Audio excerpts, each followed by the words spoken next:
इस वीडियो में इलिसिट के चैप्टर 352 से 354 को एक्सप्लेन किया गया है। अगर इससे पहले के पार्ट्स नहीं देखे हैं तो प्लेलिस्ट में जाकर देख सकते हो। चैप्टर शुरू होता है और अब नोएल के साथ साथ उसकी सबॉर्डिनेट भी अटैक करने लगी है। अब जीवू जैसे तैसे उन्हें डॉज तो करता है, मगर वो काफ़ी ज़्यादा स्ट्रांग है, तो जीवू उसे ज़्यादा देर तक डॉज नहीं कर पाता। वो तुरंत उसके पीछे आ जाती है और आते ही एक अटैक जीवू पर हिट करती है।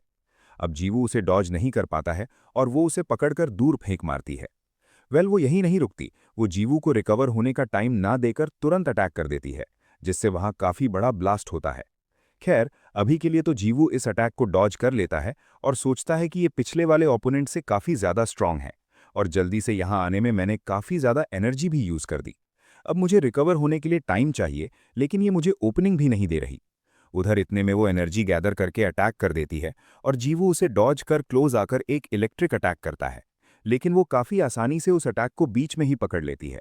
वो बोलती है कि ये तो काफी अजीब है, थोड़ी ही देर पहले तो तुम सरप्राइजिंग स्पीड और कॉम्बैट पावर शो कर रहे थे, लेकिन अब वो सब कुछ गायब हो चुका है। अब उस सबसे कोई फर्क नहीं पड़ता। वो काफी तेजी से जीवू को हिट करती है, जिससे जीवू पीछे जाकर गिरता है और वो उसे डॉज करने का मौका नहीं देना चाहती, तो वो तुरंत ही दोबारा अटैक कर देती है। अब जीवू उसे डिफेंड करने की कोशिश करता है, जिससे उसकी एक आर्म काफी ज्यादा इंजर्ड हो चुकी है। वो सोचता है कि ये काफी स्ट्रांग है और मेरे पास रिकवर होने का टाइम भी नहीं है, बल्कि मैं और ज्यादा इंजर्ड होता जा रहा हूं। अब जैसे वो अटैक करने के लिए क्लोज आती है, तभी एक रेड एनर्जी उसके मुंह पर हिट होती है और ये अटैक पीछे से वुइन ने किया है। अब ये सब देखकर नोएल और ज्यादा अनॉयड होता है कि ये बार बार बीच में आए जा रहा है। वो अपनी सबॉर्डिनेट को फ्रिट्ज के नाम से बुलाता है और कहता है कि तुम उधर हैंडल करो, इसे मैं देखता हूं। उधर से फ्रिट्ज बोलती है कि इसे जल्दी से हैंडल करो, जैसे ही मैं इसे खत्म करूंगी हम तुरंत डेलन को लेकर यहां से निकल जाएंगे। नोएल भी एक ईविल स्माइल के साथ हाँ बोलता है। अब वो वुएल को मारने के लिए काफी तगड़ी एनर्जी गैदर करने लगता है, मगर साइड से डेलन कहता है कि मेरे डिसाइपल को हाथ लगाने की कोशिश भी मत करना। वो भी एक बड़े लेवल पर एनर्जी गैदर करने लगता है। वो बोलता है कि मैं भी काफी देर से एनर्जी गैदर कर रहा हूं। हाँ, मेरी टूटी आर्म से पावर्स यूज करना काफी हार्ड है, लेकिन तुम पर एक सॉलिड ब्लो लैंड करने के लिए मेरे पास इनफ स्ट्रेंथ है, वो भी तुम जो एक चाइल्ड के सामने मुश्किल से सर्वाइव कर पाए। अब ये सुनकर नोएल रेज में अंधा रश कर देता है, मगर पीछे से फ्रिज उसे रुकने के लिए चिल्लाती है, लेकिन तब तक काफी देर हो चुकी थी। डेलन का अटैक उसे काफी अच्छे से हिट होता है, उसकी सारी एनर्जी नोएल के बॉडी की मां बहन एक कर देती है। धूल हटने के बाद हम देखते हैं कि नोएल पूरी तरह बेहोश हो चुका है। अब फ्रिज समझती है कि सिचुएशन काफी ज्यादा खराब हो चुकी है। अब सिर्फ एक ही ऑप्शन बाकी है, जल्दी से केडन के डिसाइपल को एलिमिनेट करो और डेलन को लेकर यहां से निकलो। वो तुरंत एनर्जी रिलीज कर अटैक कर देती है और तभी जीवू को उस अटैक से बचाने के लिए सामने एक आइस वॉल बन जाती है। हम देखते हैं अब वहां जीसुक और सुबिन की भी एंट्री हो चुकी है। जीसुक कहता है कि मैंने तो पूरी आर्म उड़ाने की कोशिश की थी, मगर सिर्फ एक scratch he I. Of course Fritz काफी ज्यादा स्ट्रांग है, तो इस अटैक से उसका क्या ही होगा। वो सोचती है कि क्या बैकअप आ चुका है, लेकिन बैकअप होने के लिए कुछ ज्यादा ही यंग है। तभी साइड से डेलन चिल्लाता है कि संभल कर, ये वुमन वर्ल्ड रैंकर लेवल पर है, और फ्रिट्ज अपनी एनर्जी रिलीज करती है। ये देख जीसुक और सुबिन भी चौंक जाते हैं। वो दोनों उसे डॉज कर एक अटैक करते हैं, मगर फ्रिट्ज उस अटैक के बीच से ही उन दोनों पर काउंटर अटैक कर देती है।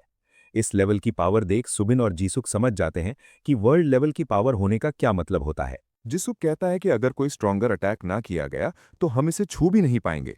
अब फ्रिट्स अगले अटैक के लिए एनर्जी गैदर करने लगती है और उधर से सुबिन चिल्लाती है कि इसकी मूवमेंट लॉक करो, क्योंकि वो समझ जाती है कि वीक अटैक करके सिर्फ एनर्जी वेस्ट होगी। अब जिसुक अपनी विंड से उसे घेरने की कोशिश करता है और इस पर फ्रिट्स कहती है कि क्या तुम्हें लगा तुम मुझे इससे लॉक कर पाओगे।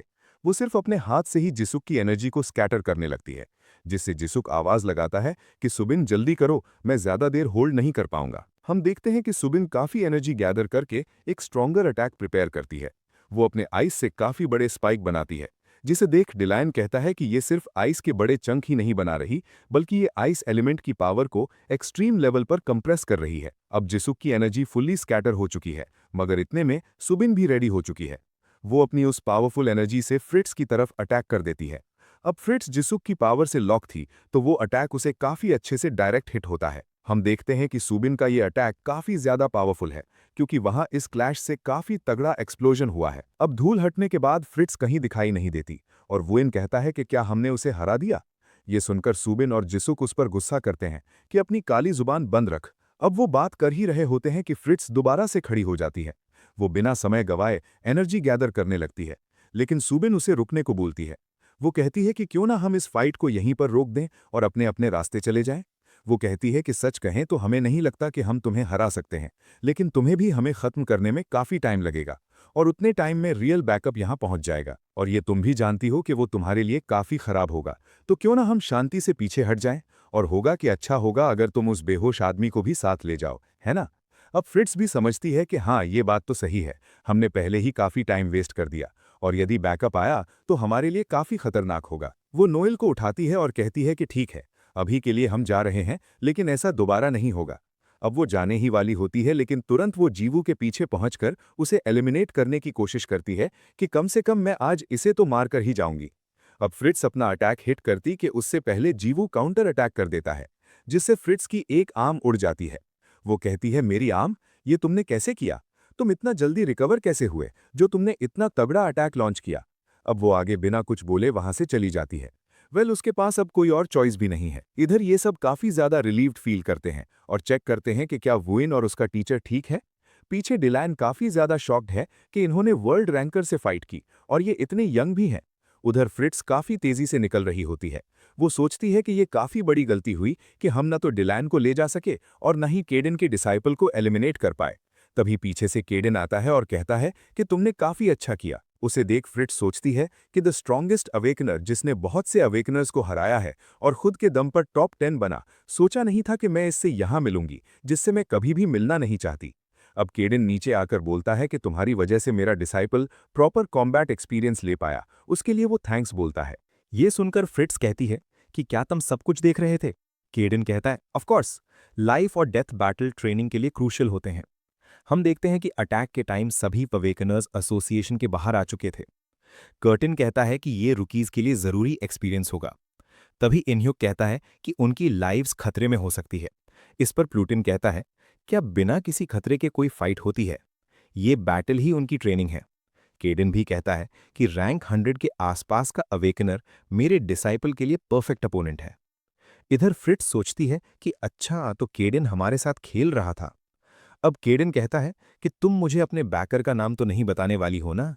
ये जो कॉन्वर्सेशन मैं तुम्हारे साथ कर रहा हूं, वो सिर्फ इस वजह से कि तुमने मेरे डिसाइपल को काफी ज्यादा बेनिफिट दिया, तो मैं तुम्हें एक चांस देता हूं। वो कहता है कि मैं तुम्हें मुझ पर एक स्ट्राइक करने का मौका दूंगा। इस ओपनिंग का यूज करके भागने की कोशिश करो।